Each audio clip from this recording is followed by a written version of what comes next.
Alright, this is an Arduino Nano.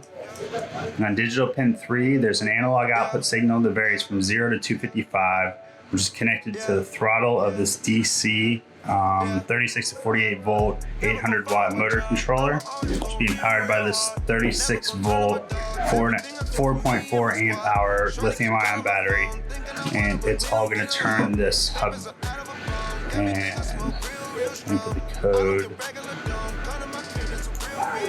Here's a glance at the code.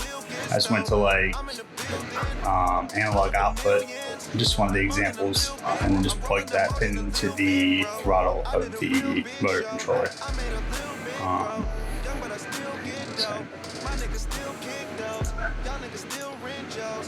I'll try to turn it.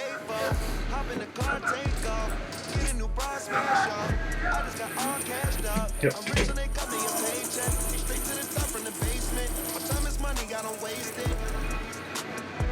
It can vary from 0 to 255. It slows down and speeds up.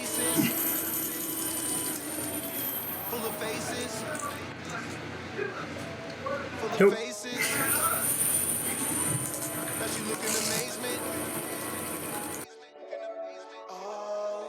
Never gonna follow my job. I'ma always go.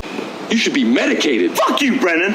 I know you touched my drum set, and I want to hear that dirty little mouth admit it. Get out of my face, or I'm gonna roundhouse your ass. You swear on your mom's life that you didn't touch it then. I don't have to swear to shit.